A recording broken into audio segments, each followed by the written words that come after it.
아멘. 오늘 우리가 함께 나눌 주제는 우리가 오병이어의 사건, 이것을 우리가 유월절 절기라는 그 7대 명절 중에 첫 번째 유월절 절기와 어떤 연관이 있는가를 우리가 함께 살펴보려고 합니다. 우리가 잘 아는 대로 이 구약과 신약의 관계, 구약을 그림자라고 하면 신약은 빛, 실체. 그래서 구약에서는 어린 양의 희생, 이것이 유월절 또 재앙이 넘어간 사건이라고 우리가 기억합니다. 이것이 신약에 와서는 우리 예수님께서 유월절의 어린 양이 실체가 되셨고, 이 유월절이 곧 십자가의 죽으심입니다. 또 무교절은 땅속에 묻히신 사건이고, 초실절은 부활의 사건. 그러니까 유월절, 무교절, 초실절, 이것이 한 덩어리로 우리가 묶여 있다고 생각하면 됩니다. 그래서 그 예수님께서 십자가의 사건을 통해서 부활하심으로 우리에게 영원한 생명을 약속하셨습니다. 우리가 잘 아는 구약과 신약의 관계입니다. 이런 구약과 신약의 관계를, 그러면 성경에서 가장 중요한 사건이 무엇이냐? 그게 유월절입니다. 또 곧 십자가의 사건입니다. 그래서 모든 예수님의 행적을 우리가 유월절이라고 하는 그 절기 사건을 중심으로 성경 말씀을 한번 확인해 보려고 합니다. 우리가 이제 요한복음에 보면 첫 번째 유월절의 말씀이 요한복음 2장 13절에 소개됩니다. 이 첫 번째 유월절을 맞이하기 전에 요한복음 2장 1절부터 12절은 우리가 잘 아는 가나 혼인잔치 집에서 포도주가 부족했을 때에 예수님께서 물로 포도주를 만드신 사건입니다. 이게 첫 번째 예수님의 표적입니다. 하나 기억할 것은 이 요한복음에서는 예수님이 일으키신 이 사건을 표적이라고 하는 용어를 사용합니다. 다른 복음서에서는 기적, 이사, 기사 이렇게 하는데 요한복음에서만큼은 표적이라는 단어를 사용합니다.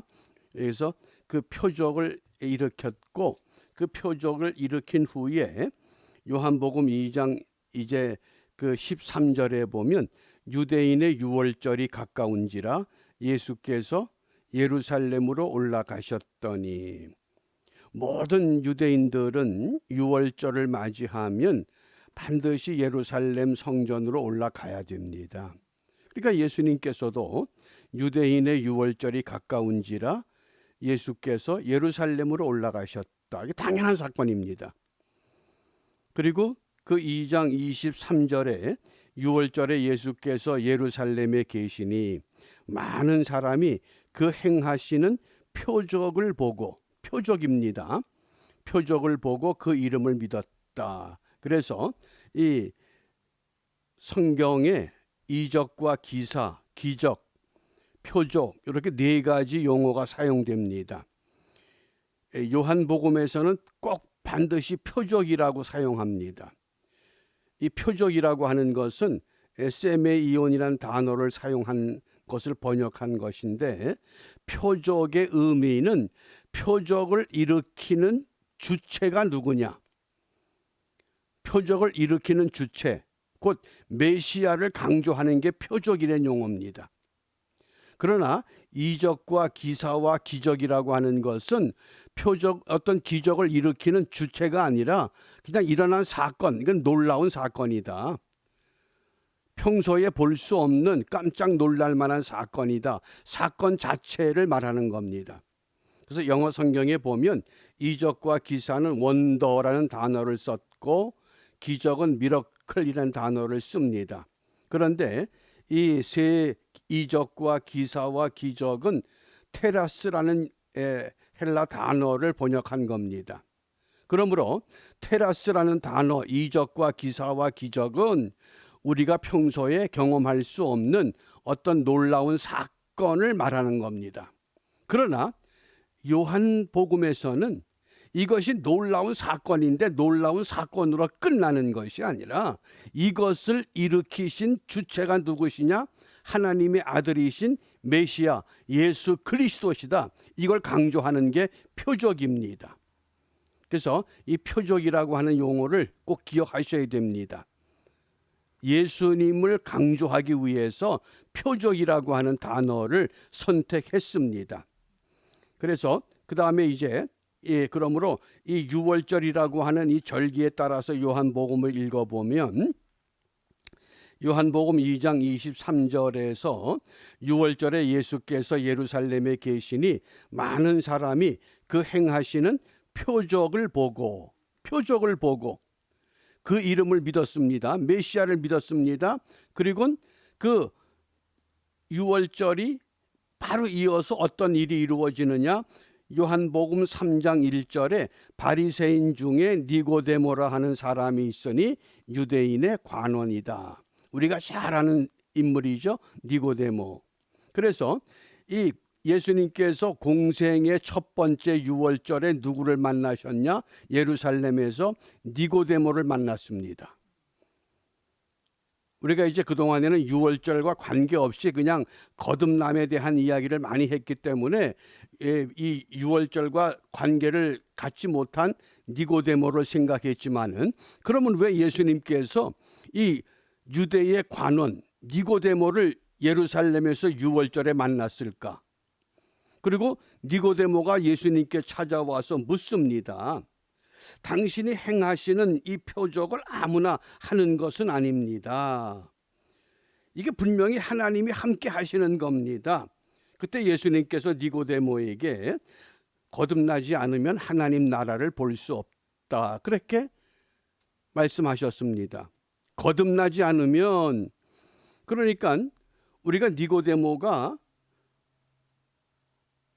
굉장히 학식이 깊은 사람입니다. 거듭난다고 하는 단어, 예수님께서 아노덴이라고 하는 이 거듭난 단어를 사용했기 때문에 니고데모가 그 단어를 잘 알고 있습니다. 그래서 물어봅니다. 그러면 사람이 나이가 들면 어떻게 두 번째 모태에 들어갔다가 다시 태어납니까? 아노덴이 그런 뜻입니다. again. 어떻게 다시 태어납니까? 그러니까 예수님께서 물과 성령으로 거듭나야 된다.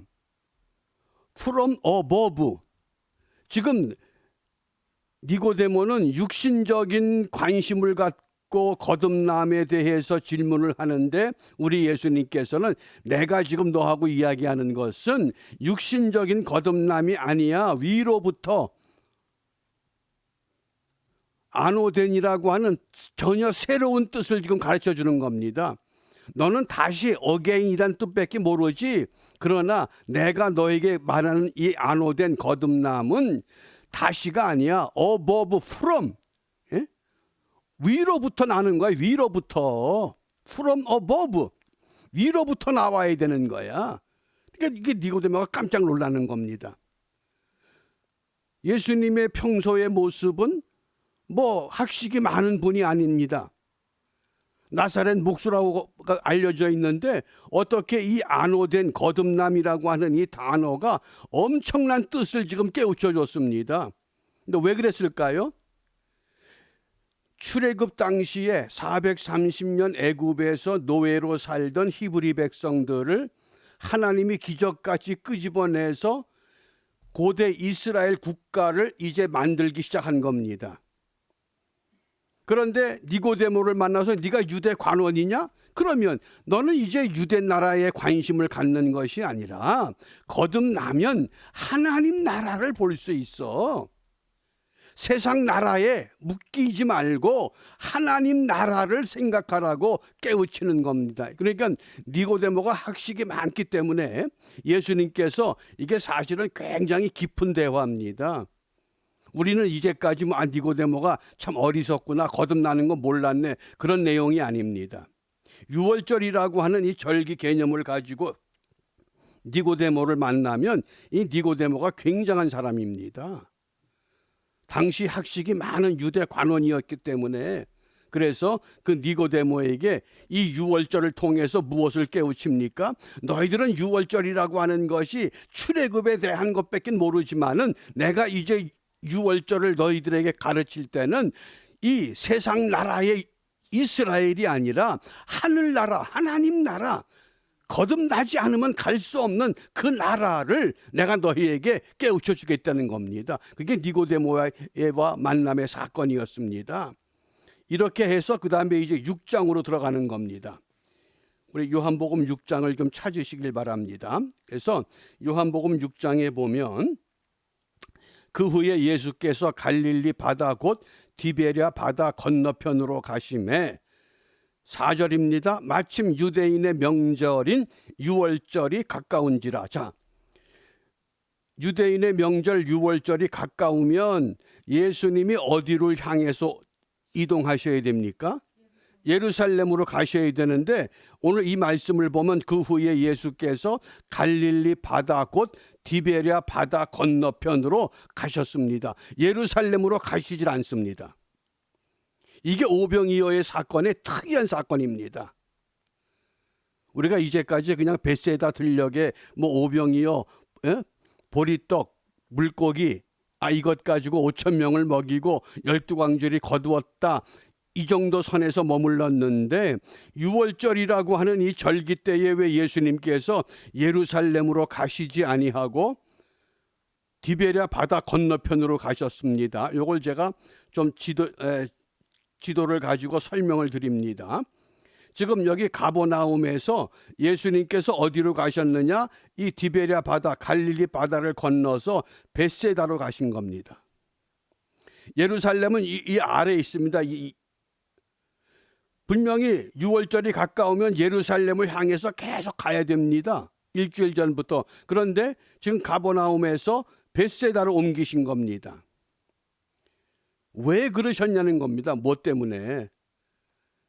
예수님께서 유월절이면 꼭 예루살렘으로 가셨습니다. 그런데 이번에는 예루살렘을 향하지 않고 가버나움에서 벳세다로 바다 건너편으로 가신 겁니다. 이 당시 예수님 당시에 이 팔레스타인이 크게 세 지역입니다. 갈릴리가 제일 위에 있고 사마리아가 있고 제일 아래 유다 지방입니다. 그래서 유다에서 갈릴리로 갈 때는 사마리아를 거쳐야 되기 때문에 유대인들은 사마리아인들과 만나는 걸 싫어해서 이걸 우회해서 돌아다닌 겁니다. 그런데 예수님께서는 사마리아 수가성에 가서 사마리아 여자를 만나서 복음을 전했습니다. 전혀 다른 각도로 지금 이 사마리아 땅을 접하고 있습니다. 그래서 이렇게 세 지역으로 분할되어 있던 이 당시 예수님 당시에 이 땅을 누가 다스렸느냐? 세례 요한이 이 당시에 목이 잘려 죽습니다. 그 세례 요한을 죽인 왕이 헤롯 안티바입니다. 안티바가 지금 바로 이 지역 가버나움을 다스리고 있는 분봉왕입니다. 그리고 헤롯 빌립은 벳세다를 다스리고 있는 왕입니다. 그런데 빌립과 안티바가 서로 사이가 좋지 않습니다. 그러니까 세례 요한이 참수형을 당했기 때문에 세례 요한이 죽음으로 인해서 모든 관심이 누구에게 쏠렸느냐? 예수님에게로 쏠렸습니다. 그러니까 갑자기 세례 요한을 추종하던 사람들이 예수님을 찾아온 겁니다. 그러니까 예수님을 쫓는 무리가 너무 많아진 겁니다. 그러자 이 복음서를 종합해 보면 헤롯 안티바가 도대체 예수가 누구냐, 내가 한번 만나보고 싶다 할 정도로 호기심을 갖습니다. 왜 만나려고 그럽니까? 세례 요한처럼 잡아 죽이기 위한 겁니다. 왜? 세례 요한을 죽이니까 유대인들이 굉장히 환호했거든요. 그래, 그러면 예수도 한번 만나보자. 그래서 예수님께서 유월절 명절이 다가왔지만은 헤롯 안티바가 다스리는 갈릴리 지역에 있질 아니하고 헤롯 빌립이 다스리는 벳세다로 이 갈릴리 호수 디베랴 바다를 건너서 벳세다로 옮겨가신 겁니다.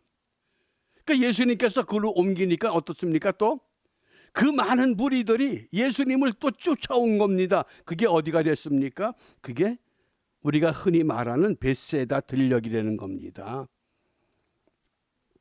요 역사적인 요 배경과 지리 배경을 잘 이해하셔야 됩니다. 그래서 이 헤롯 빌립이 요 벳세다 이쪽 지역을 다스리고 있었고 안티바스가 이 가버나움 이쪽을 다스리고 있는데 둘이 친인척이지만은 사이가 안 좋습니다. 그래서 예수님께서 이 벳세다 쪽으로 자리를 옮기신 겁니다. 요 디베랴 바다를 건넜다 그랬죠. 갈릴리 바다. 그러니까 많은 무리들이 쫓아온 겁니다. 그 쫓아온 무리가 장정만 5,000명 이렇게 이제 된 사건입니다. 그게 이 오병이어 사건이 유월절 때 이루어진 사건이라는 겁니다. 예루살렘 성전에 가서 성전에서 유월절 행사에 참여했어야 되는데 예수님께서 그 유월절 행사에 예루살렘을 찾은 것이 아니라 지금 세례 요한은 참수형을 당했고 우리 예수님께서 벳세다로 잠시 자리를 옮기셨습니다. 그 옮기신 사건이 이제 우리가 마태, 마가, 누가, 요한 사복음서에 전부 다 기록되어 있는 것이 바로 오병이어라고 하는 사건입니다. 그래서 이 오병이어 사건을 우리가 잘 이해하셔야 유월절의 의미를 정확하게 깨닫습니다. 마태복음 14장 15절에 그 벳세다 지역을 어떻게 설명했느냐? 우리 함께 읽습니다. 저녁이 되매 제자들이 나와 가로되 이곳은 빈들이요 때도 이미 저물었으니 무리를 보내어 마을에 들어가 먹을 것을 사 먹게 하소서. 아멘. 여기가 지금 어디라고 말씀을 합니까? 빈들, 누가복음에서는 벳세다라고 정확하게 설명을 합니다. 우리가 이제까지 빈들이니까 아무것도 없는 황량한 벌판으로 생각을 했습니다. 그런데 이 벳세다 지역은 팔레스타인 지역에서 가장 푸른 목초지입니다. 양을 키우기가 가장 좋은 땅입니다. 근데 왜 빈들이라고 표현했냐는 겁니다. 무엇 때문에? 그 빈들을 에레모스라고 얘기를 합니다. 에레모스. 애굽에서 노예 생활을 하던 히브리 백성들이 홍해를 건너서 들어온 땅이 뭡니까? 광야 그러죠. 광야. 그 광야가 빈들이고 그게 에레모스입니다. 그러면 그 빈들에서 히브리 백성들이 먹을 것이 없다고 모세를 향해서 원망 불평할 때 하나님께서 하늘에서 무엇을 내려주셨습니까? 만나와 메추라기를 주신 겁니다. 그 만나 메추라기를 언제까지 먹습니까? 약속의 땅에 들어가서 첫 농사를 짓고 열매를 거둘 때까지 먹는 겁니다. 40년 동안 먹여주신 겁니다. 그래서 이 복음서 기자들이 벳세다가 강우량이 가장 풍성한 지역입니다. 목초지가 가장 발달된 곳입니다. 그런데 빈들 에레모스라고 한 이유는 뭐냐? 너희들이 과거 광야에서 빈들에서 에레모스에서 40년 동안 무엇을 먹었느냐 이게 유월절과 지금 연관을 시킨 겁니다. 예루살렘으로 가진 않았지만은 우리가 여기서 유월절의 참 의미를 한번 밝혀보자는 겁니다. 그래서 빈들입니다. 그 빈들에서 어떤 일이 이루어집니까? 요한복음 6장 35절입니다. 같이 읽습니다. 예수께서 가라사대 내가 곧 생명의 떡이니 내게 오는 자는 결코 줄이지 아니할 터이요 나를 믿는 자는 영원히 목마르지 아니하리라. 아멘. 예수님은 내가 생명의 떡이다. 유월절에 참 생명의 떡, 유월절에는 무교병 밀떡을 먹습니다. 쓴 나물을 먹습니다. 그런데 광야에서 보리떡과 물고기를 가지고 전혀 유월절 음식이 아닌 것을 가지고 그 많은 사람들을 먹이셨습니다. 무엇 때문에? 참 생명의 떡이 누구냐? 너희들이 그토록 갈망하고 그토록 기다리던 메시아 예수 그리스도, 내가 생명의 떡이다. 그걸 깨우친 겁니다. 이게 진정한 유월절 사건이 오병이어 사건에서 이제 예수님을 통해서 모든 굶주렸던 무리들에게 정확한 메시지로 전달된 겁니다. 그러니까 예루살렘 성전에 간 것보다도 더 놀라운 사건을 지금 보여주신 겁니다. 오병이어 사건이라고 하는 것이 그냥 보리떡과 물고기 가지고 5,000명을 먹이고 12광질이 거두었다, 그게 아닙니다. 이걸 유월절이라고 하는 시각에서 보게 되면 참 유월절의 어린 양, 그분은 십자가에 못 박혀 죽으시기 전에 벌써 내가 생명의 떡이라고 하는 것을 우리에게 일러주셨습니다. 그러니까 그때 모였던 수많은 사람들이, 야, 출애굽의 그 40년 광야 생활에 에레모스에서 만나와 메추라기를 먹었던 우리 조상들의 그 놀라운 사건을 지금 한순간에 경험을 한 겁니다. 그렇게 경험을 하고도 십자가에 못 박혀 죽으실 때는 다 또 예수님을 메시아로 믿지를 않는 겁니다. 이게 예수님께서 벳세다 들녘에서 왜 성전을 향하지 아니하시고 이 정치적인 상황 때문에 세례 요한이 참수형을 당하고 헤롯 왕이 예수님까지 잡아 죽이려고 하므로 잠시 벳세다로 피신했지만은 그 자리에서 이 놀라운 진리를 오늘 우리에게 말씀하신 겁니다. 이 말씀을 사도 바울은 이렇게 이제 설명합니다. 골로새서 2장 16절입니다. 같이 읽습니다. 그러므로 먹고 마시는 것과 절기나 월삭이나 안식일을 인하여 누구든지 너희를 편론하지 못하게 하라. 절기 가지고 너희들 이러쿵저러쿵 이제 시시비비 따지지 말라는 겁니다. 현대인의 성경에서는 그러므로 여러분은 먹고 마시는 것이나 명절이나 매월 초하루나 안식일에 관해서 아무도 여러분을 비판하지 못하게 하십시오. 이제 더 이상 유월절을 어디에서 지킬 것이냐, 예루살렘이냐 아니면 벳세다 들녘이냐, 그게 중요한 게 아니라는 겁니다. 누가 주인이냐? 생명의 떡이 되시는 예수님 메시아. 이것을 고린도전서 13장 10절에서 이렇게 결론을 맺습니다. 같이 읽습니다. 온전한 것이 올 때에는 부분적으로 하던 것이 패하리라. 유월절, 7대 절기, 이 모든 절기 행사는 무엇 때문에 하는 것이냐? 온전한 것을 사모하면서 온전한 것이 올 때까지, 그러면 그 온전하신 예수 그리스도께서 이 땅에 오셔서 유월절 명절에 예루살렘으로 향하지 아니하시고 벳세다라고 하는 에레모스 이 빈들에서, 광야에서, 그 들녘에서 그 많은 사람들에게 보리떡과 물고기를 가지고 충분히 먹이시고 남도록 거두어 드리는 그 능력과 그 은총이 온전한 것이 아니겠느냐. 그게 오병이어 사건입니다. 진정한 메시아시다. 유월절의 주인공이시다. 그래서 이것을 현대인의 성경에서는 완전한 것이 올 때에는 부분적인 것이 없어질 것입니다. 어떤 절기를 어떻게 지키느냐, 어디에서 지키느냐, 무엇을 먹느냐, 어떤 순서로 먹느냐, 그것이 중요한 것이 아니라 이제 완전한 것이 오셨다.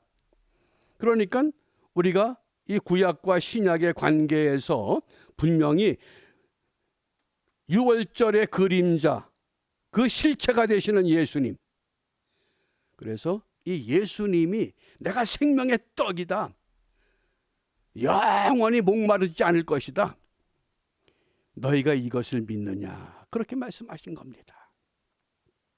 그러므로 우리가 이 유월절이라고 하는 이 절기가 유대인들은 그냥 하나님의 절기로 지키지만은 우리 예수님은 우리를 구원하시기 위한 구원 사역으로 유월절을 지키셨습니다. 우리는 그것을 복음으로 받아들여야 됩니다.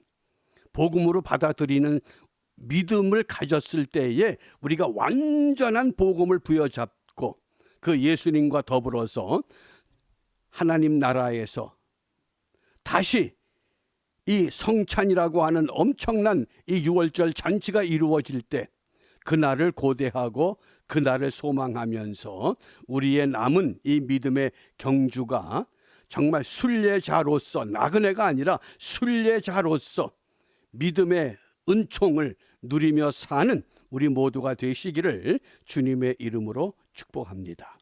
기도합니다. 길과 진리와 생명 되신 주님 감사합니다.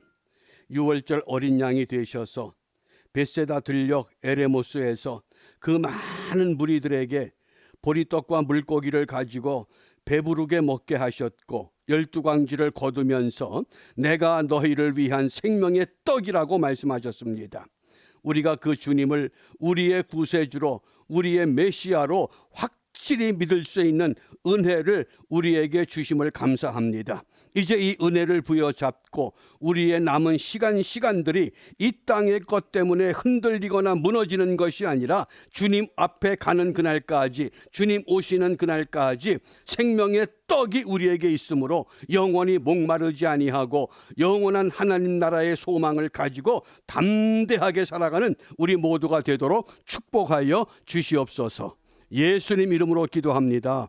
아멘. 아멘. 마치겠습니다. 내일 새벽에 뵙겠습니다.